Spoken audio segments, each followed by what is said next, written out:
The surface of Mars glistened like a shattered mirror, red sands fused into black glass.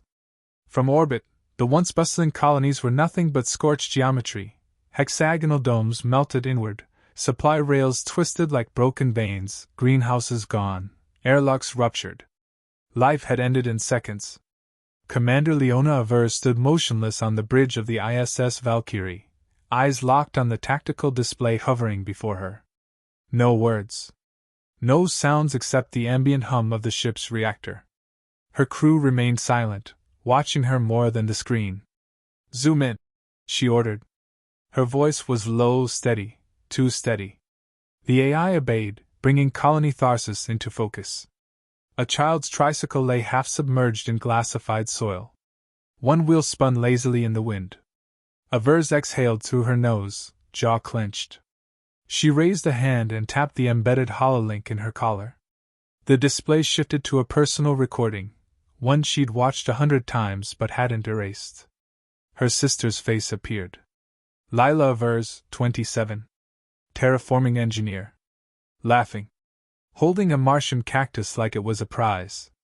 "You wouldn't believe it, Leo. The dome's air's finally breathable for an hour without filtration. I'm gonna go for a run. No helmet. Just like Earth. First time in. Wait, I think the sensors just..." The feed ended in static.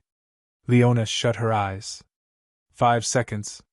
That's all the message had left. 5 seconds between normal and annihilation. A voice broke her trance. "Commander," said Lieutenant Rios from Communications. "You have an incoming diplomatic request. Zarnathi Dominion. Marked urgent." Avers didn't move. "Patch it through." A second passed. Then a deep, cold voice filled the bridge. "Commander Avers. I am Strategos Velserek of the Zarnathi High Command. We request a ceasefire meeting. Aboard your vessel. We offer terms. We seek understanding." Her hands curled into fists. "Is this a joke?" whispered Ensign Taleb nearby. Leona raised a brow at Rios.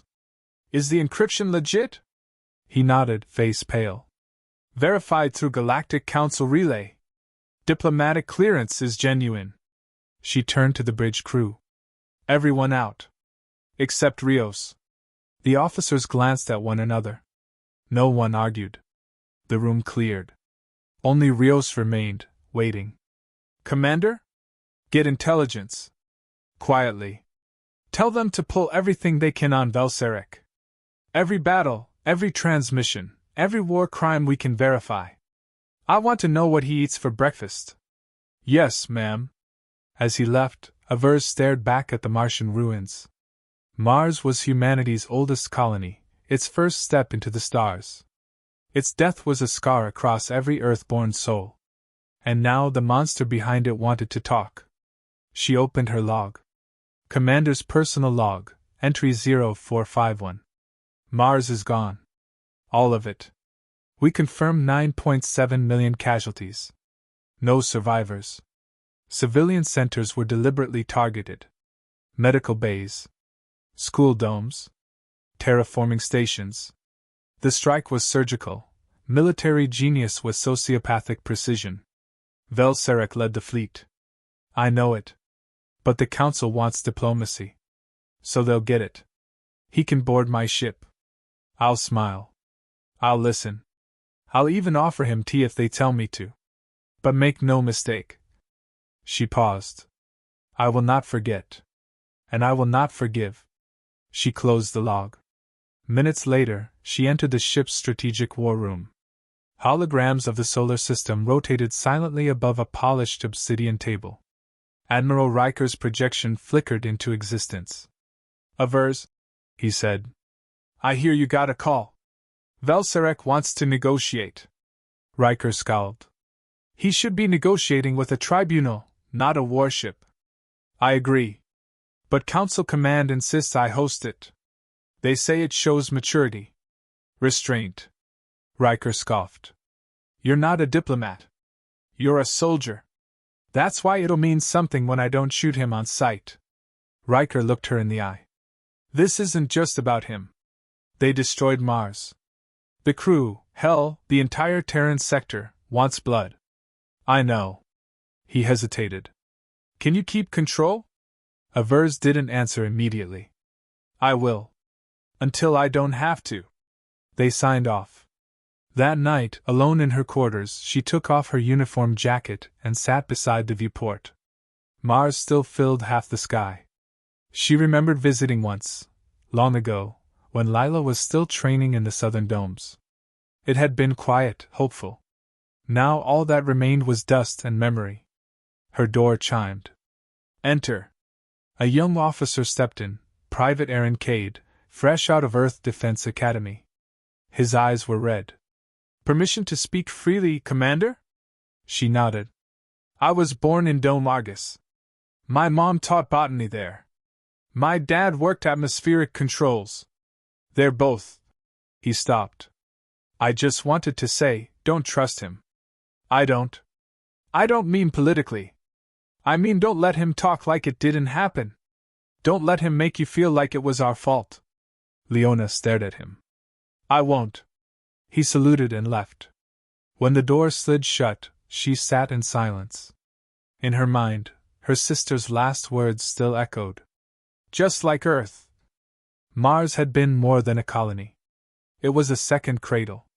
And they burned it. The next day, ISS Valkyrie began preparations for docking the enemy. Every corridor was locked down. Security doubled. Weapons systems placed on silent readiness. As her officers finalized protocols, Avers stood at the hangar bay. Soon, the shuttle would arrive. She wasn't here to offer peace. She was here to remember. And to make sure he did too. The Zarnathi shuttle slid into the Valkyrie's hangar with predatory grace, its hull dark and faceted, as if grown rather than built. Magnetic clamps locked it in place. Atmosphere equalized. For a heartbeat, nothing happened. Commander Leona Avers stood at the edge of the deck, hands clasped behind her back, posture rigid. Two Marine honor guards flanked the landing zone, rifles angled down but powered, fingers resting close to the triggers. Around them, the hangar lights burned stark white, revealing every scar on the deck plating, marks left from past battles, past boardings, past losses. The shuttle's ramp lowered. Velserek emerged first. He was taller than any human present, his scaled hide a muted obsidian, eyes amber and unblinking. Ornate insignia marked his chest and shoulders, symbols of rank and conquest etched into polished armor. He moved slowly, deliberately, each step calculated to command attention. Commander Avers, he said, voice resonant, accented but fluent. Your hospitality is appreciated. She did not return the greeting. Follow protocol. Weapons check. Velserek spread his clawed hands. As expected. Zarnathi escorts followed him down the ramp, submitting to scans, their expressions unreadable. When the formalities ended, Avers gestured toward the exit. This way. They walked in silence through reinforced corridors, past bulkheads bearing the Terran emblem. Human crew members paused in their duties as the delegation passed. Some stared openly. Others looked away. One engineer clenched his jaw so tightly his cheek trembled. Velserek noticed everything. The diplomatic chamber was circular, its walls a seamless blend of alloy and projection field. At its center stood a single table, smooth and black, with no head. Avers took one side. Velserek took the opposite, folding himself into the seat with unsettling ease. Let us begin, he said. The destruction of your Martian colony was regrettable. Avers' gaze hardened. You planned it for 8 months. Planning does not preclude regret. She tapped the table. The room darkened, and holograms flared to life. Images filled the air, Mars before the attack, domes gleaming, traffic flowing, children running beneath artificial skies. Then the transition, orbital fire, shockwaves, cities folding inward. Velserek watched without blinking. Those were civilian sectors, Avers said. No military installations. No shipyards. No weapons platforms. Your species expands rapidly, Velserek replied calmly. Uncontrolled growth invites instability. You glassed a planet. We neutralized a future threat. Avers leaned forward. You killed my sister. For the first time, Velserek tilted his head. Personal loss clouds judgment. Say her name. Silence stretched between them. Lila Avers, Velserek said at last. Terraforming engineer. Deceased. Avers' hands tightened under the table. You don't get to catalog her like cargo. Your emotional response, he said, is precisely why restraint is required. She laughed once, sharp and humorless. Restraint is why you're still breathing. A soft chime sounded in her ear. A private channel. Intelligence. She did not break eye contact as she listened. Zarnathi fleet elements had altered course 3 hours earlier. Vector aligned with the Valkyrie's patrol sector. Strategos, Avers said. Explain why your warships are moving under combat silence during a ceasefire window. Velserek's gaze flicked, just briefly, to the hovering displays. You see threats everywhere. Answer the question. There are independent commanders within the Dominion, he said. Not all share my enthusiasm for diplomacy. Convenient. Reality is often inconvenient. Avers deactivated the holograms. The chamber lights returned, harsh and unforgiving. You came here to buy time. Velserek's lips pulled back, not quite a smile. I came to observe. Observe what? How humans respond when cornered. She stood. Meeting adjourned. He rose as well, towering over her. Commander, if you strike first, the Council will condemn you. Avers stepped closer, close enough to smell the faint metallic tang of his armor. You already crossed that line. You just haven't accepted it yet. His eyes narrowed. Careful. Get back on your shuttle, she said. We'll resume talks when your fleets reverse course. Velserek studied her for a long moment, then inclined his head. As you wish. For now. The delegation departed under heavy guard. As the hangar sealed behind them, Avers turned to her senior officers. Status. Spec Ops team shadowing the fleet, Lieutenant Rios said. Passive sensors only. No engagement. Good, Avers replied. Keep it that way. She walked alone to the observation deck overlooking Mars. The planet hung silent and broken, its surface catching the distant sun like a wound that refused to heal. Her console chimed again. This time, a secure message from the Council. Maintain diplomatic posture. Avoid provocation. She deleted it. Behind her, the Valkyrie's engines thrummed, restrained power waiting for release. Avers rested her palm against the glass. They think we're still asking for permission, she murmured. The stars beyond Mars seemed to listen. Somewhere in the dark, the Zarnathi fleet continued its approach. And the ceasefire clock kept ticking. The ship trembled. Commander Leona Avers was mid-sentence in the war room when the Valkyrie shuddered beneath her boots. A low, muted thump rippled through the bulkheads like a warning growl from the bones of the ship itself. Report, she barked, already moving toward the comms terminal. Lieutenant Rios's voice cracked through. Explosion on Deck 7. Fire suppression triggered. Multiple breaches, internal sabotage confirmed. Avers didn't wait. Seal the deck. Activate internal lockdown protocols. I want full breach control teams in suits, now. Alarms howled through the corridors. Red emergency lights bathed the metal walls in angry pulses as the ship shifted into combat mode. Fire doors slammed shut. Crews scrambled, securing gear, sealing systems. She turned to her second-in-command, Major Hallstrom. Find out how they got past scans. They must have planted the charges during the diplomatic escort, Hallstrom said, eyes already scanning a data tablet. Time detonators. Coordinated. Velserek's talking piece while his people tried to gut us from the inside. Classic misdirection, he said grimly. Avers opened a secure channel to the bridge. This is the commander. All hands to defensive positions. We are under internal attack. Contain and isolate. Do not engage unless directly threatened. She paused. Medical teams, stand by for casualties. Stay alert. This is not a drill. Down in the corridors, chaos reigned. Fire licked at the walls of the power relay junction. Smoke vented into the gravity shafts. Crews shouted orders, dragging wounded personnel away from the flames. Zarnathi saboteurs had disguised themselves perfectly: engineers, technicians, a medical assistant. Now they moved with precision, laying traps, disabling secondary life support, and jamming key comm lines. But Valkyrie was built for war. And its crew had trained for this very moment. Marine squads sealed breach points. Drones flooded the maintenance shafts, infrared sensors hunting for alien heat signatures. An officer spotted movement near the auxiliary core and relayed coordinates instantly. On Deck 10, Avers joined the Marines. She wore no armor. Only her command jacket and sidearm. The corridor stank of ozone and scorched circuitry. She stepped over a fallen panel, crouched beside a wounded crewman. "Where are they?" The woman clutched her shoulder, blood seeping between fingers. "Split off. 2 toward the armory. 1 went for the reactor." Avers swore. "Get her to medbay."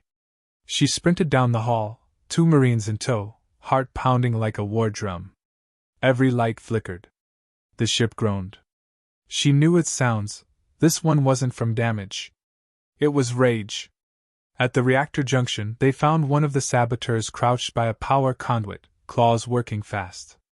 A bomb, half complete. "Drop it," Avers said, gun drawn. The Zarnathi turned slowly. "Commander," he rasped, unbothered. "You arrived faster than we calculated." "Wrong math." He lunged. The Marines fired. The saboteur's body slammed against the bulkhead, trailing smoke. Sparks flew from his detonator as it hit the floor. "Secure the device," Avers said, voice even. "Disarm it. Log everything." Her comms chirped. "Velsarek's shuttle just launched," Rios reported. "He's running." Avers didn't respond immediately. He planned this from the start: get aboard, distract, plant killers, then leave once the match was lit. He never wanted negotiations. He wanted to cripple the Valkyrie, take Earth's sword arm out of the fight without firing a shot. She opened the public channel. "This is Commander Avers. Zarnathi forces have violated ceasefire and attempted to sabotage this vessel during a diplomatic meeting. We have neutralized several hostiles. No further mercy will be given." The ship stabilized over the next 20 minutes. Hull pressure normalized. Fires extinguished. Most attackers dead. 2 had managed to trigger explosive decompression on Deck 9, 12 human lives lost. In the aftermath, silence fell over the ship like a shroud. Avers stood in the command deck, staring at the stars. Mars glowed faint behind her, its broken horizon still visible. She didn't look back. Hallstrom approached, face pale, voice low. "We have footage of Velsarek passing one of the bombers just before the attack." No words. Just a nod. "Send it to the council," she said. "And if they still demand diplomacy?" She turned. "Then we show them what diplomacy looks like after you murder our people." Velsarek's shuttle blinked out of range, disappearing into the dark between systems. He wouldn't return. Not in person. But she'd made sure he left with a message embedded in his comm logs, a direct transmission, unencrypted, uncensored. It played back in her quarters later that night. "You came here under a white flag and spilled our blood. You used our honor against us. And you thought we wouldn't notice. That we'd beg you to stop. But hear this, strategos. You attacked our home. Now you've taught us what your word is worth. So we'll stop listening. We'll speak with fire." Avers shut off the display. She sat in silence. Behind her, a memorial scroll unfurled on her desk. 12 new names. She would remember them. And make sure Velsarek did, too. The Galactic Council's chambers were carved from the heart of a hollowed asteroid, orbiting a dead white star. From above, it resembled a cathedral, tall spires, lattice-shell walkways suspended in vacuum, and inside, the silence of politics choking every breath. Commander Leona Avers stood alone in the center ring, surrounded by hundreds of projected emissaries. They belonged to every race known: tall and luminous Seravan, gas breathers sealed in pressurized pods, insectoid minds blinking through multifaceted lenses.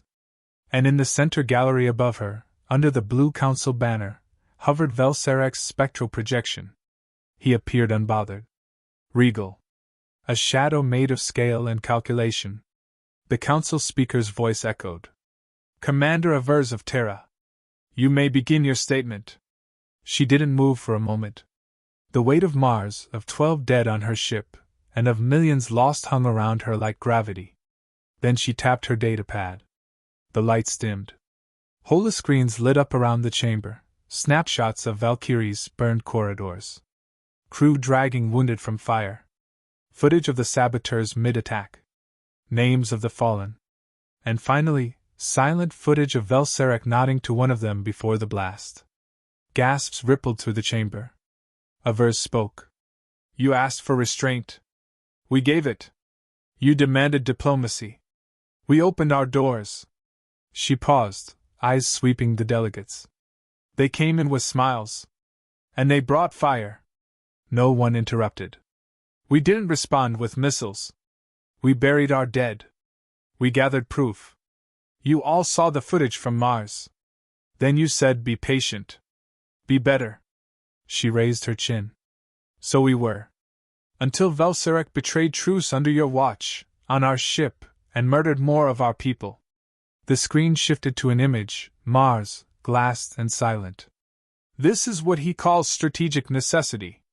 She turned to Velsarek's image. Will you deny it? He didn't blink. I will say only this: we gave your species too much credit. You breed quickly, you expand faster. But you lack discipline. You react emotionally. He spread his clawed hands. We act with purpose. You lash out with grief. I do not apologize for my kind acting in defense. Avers replied coldly. You were never defending anything. You feared what we'd become. Velsarek tilted his head. And perhaps we were right. A low murmur spread through the council seats. The Seravan diplomat rose. The footage is conclusive. This was not a misunderstanding. The Dominion acted under truce and committed an act of war. A heavy silence followed.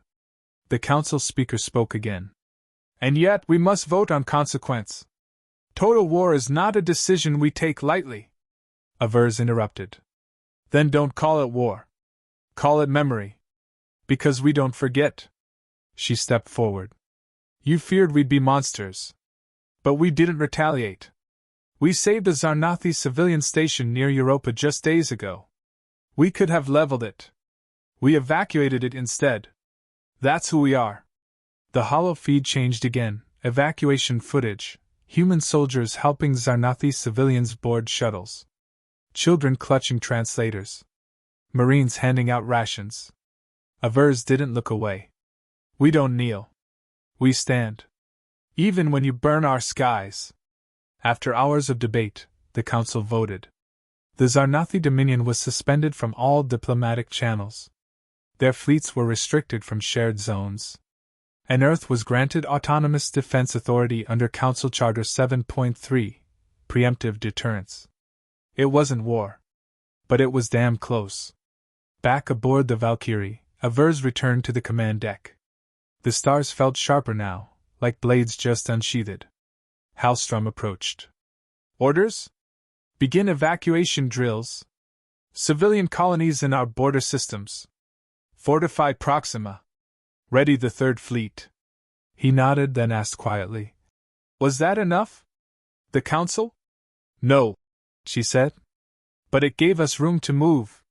She stepped to the viewport. In the distance, Mars rotated slowly, half in shadow. Velsarek underestimated us, she said. They all did. Will they come again? They never stopped. That evening, Avers stood alone in the Valkyrie's memorial chamber. The lights were low. 12 new names had been etched into the wall beside thousands of others. She touched her sister's name. Lila Avers. Below it, a single line glowed in soft white. She believed Mars could be like Earth. Avers whispered, "You were right. We just ran out of time." The door behind her opened. Private Cade stepped in, eyes uncertain. "Commander," he said. "Message from Earth. They're building a new dome. On the far side of Mars." She turned. "They're calling it Phoenix." A smile touched her lips for the first time in days. "Tell them to build it strong." He hesitated. "And if the Zarnathis strike again?" Her eyes sharpened. "Then they'll learn what happens when you strike a species that remembers everything." On the edge of Council space, the Dominion fleet waited. Velcerac sat in his war chamber, watching the final transmission again. "You attacked our home." The screen went dark. A long silence. Then he said, "We should have finished them." His advisor spoke quietly. "Now they're awake." Velcerac's eyes narrowed. "Then we will bury them before they understand what they'd become." But deep down, he already knew. The humans weren't rising. They had already risen.